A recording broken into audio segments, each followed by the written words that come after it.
Hi friend, आज मैं आपको ये बताऊंगा approaches to study geography. Geography के क्या क्या अप्रोचेज हैं। देखिए, ब्रॉडली जो है ज्योग्राफी को हम दो अप्रोचेज में बांटते हैं। वन इज़ कॉल्ड सिस्टमैटिक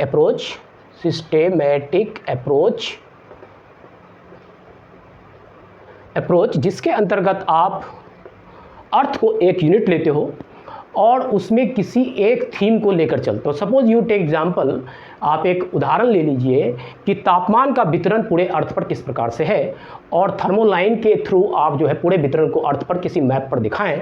तो ये अप्रोच होता है आपका सिस्टमैटिक अप्रोच। रीजनल अप्रोच के अंतर्गत ये होता है कि रीजनल अप्रोच के अंतर्गत आप क्या करते हो कि वो अर्थ को डिफरेंट भाग में बांटते हो और उस एक रीजन लेके, या कंट्री वाइज ले सकते हैं, कॉन्टिनेंट वाइज ले सकते हैं, या किसी भी लेवल पर। देखिए, रीजन के तो मैंने कई वीडियो में बताया है आपको कि रीजन के कई लेयर्स होते हैं। किसी भी लेयर में एक रीजन को ले लेते हैं और उसमें किसी एक ज्योग्राफिकल फेनोमिना का अध्ययन नहीं करते हैं, सारे ज्योग्राफिकल फेनोमिना का अध्ययन करते हैं, starting with the bottom layer. Bottom layer क्या है? Physical activity. मान लीजिए वहाँ का रॉक का जो है नेचर क्या है, सॉइल कैसे है, वेजिटेशन कैसे है, रिवर कैसा है, और वहाँ पर ह्यूमन का जनसंख्या कितना है। तो ये सारा चीज़ जो है, या बायोडाइवर्सिटी कितना है, तो ये सारी चीज़ों का अध्ययन किसी एक जो है क्षेत्र में करते हैं, तो उसको हम बोलते हैं regional approach to study geography. देखिए, ज्योग्राफी और other branch of social science में क्या अंतर है? ये कंटेंट वही रहता है। जैसे कि मान ले जाए कि आप सोशियोलॉजी में समाज के बारे में अध्ययन करते हो, ज्योग्राफी में भी समाज है, वहाँ भी है क्या कहते हैं, समाज का अध्ययन। तो लेकिन दोनों में अंतर क्या है? अप्रोचेज के कारण दोनों का अंतर है। हमारा जो अप्रोच है ज्योग्राफी का अध्ययन करने का, वो स्पेशियल एनालिसिस करके हम कैसे वो समाज एक जगह से दूसरे जगह जो है वो भिन्न है, और कहीं ना कहीं वो भिन्नता कैसे है, क्यों है, कब ये आया, कब से वो समाज वहाँ पर बना, और एक समाज से दूसरे समाज में भिन्नता कैसे है, तो और वर्ल्ड लेवल पर और कोई रीजन में। तो ये सारे जो तरीके हैं, जो अप्रोचेज हैं, जो उपागम हैं, वो जो है ज्योग्राफी को जो है अदर ब्रांच से वो जो है वो सेपरेट करता है। तो दूसरा हम देखते हैं, दूसरे वे में कई अप्रोचेज के थ्रू हम ज्योग्राफी के कंटेंट का अध्ययन करते हैं। पहला है डिस्क्रिप्टिव अप्रोच के अंतर्गत। डिस्क्रिप्टिव अप्रोच के अंतर्गत हम क्या करते हैं? एरियल डिस्क्रिप्शन करते हैं। एरियल माने किसी क्षेत्र का एरियल डिस्क्रिप्शन करते हैं। मतलब ये हुआ कि डिस्क्रिप्शन करते हैं, वर्णन करते हैं, माने किसी क्षेत्र का वर्णन करते हैं। भाई वो जो है क्या चीज़ है, वो ये जो है कैसे बना है, कब बना है, कैसे बना, ये बहुत ही ज़रूरी है। और ये सारा जो शेप एंड साइज, ये सारा चीज़ जो है किसी भी चीज़ का हम अध्ययन करते हैं। जैसे आप लीजिए कि किसी भी एरिया को आप लें कि कोई भी फॉरेस्ट एरिया है।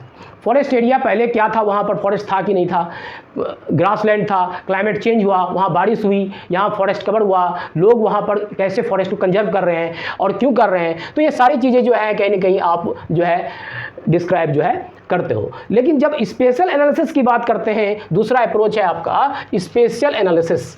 स्पेशल एनालिसिस में ये है, स्पेशियल एनालिसिस में आपका क्या होता है, जो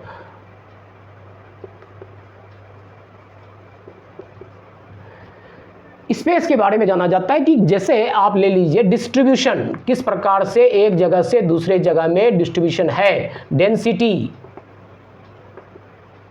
डेंसिटी कितना है, कहाँ पर किसी भी चीज़ का घनत्व तो जो है, डिस्ट्रीब्यूशन कैसे है, और मतलब एक स्थान से दूसरे स्थान में क्या भिन्नता है। पहली बात तो ये है कि यहाँ पर मान लीजिए कुछ ऐसे पॉइंट्स हैं जो स्पेशियल एनालिसिस के अंतर्गत आते हैं। जैसे साइट, पहले साइट का अध्ययन करते हैं। भाई प्लेस जो पॉइंट है, क्या पॉइंट है ये, है ना। दूसरा पॉइंट भी यहाँ पर है किसी चीज़ का, या वो अर्बन सेंटर ले लीजिए, कोई भी चीज़ ले लीजिए, कोई सेंटर है यहाँ पर, दूसरा सेंटर, इस दोनों का रिलेशन क्या है, that is called relation between two centre.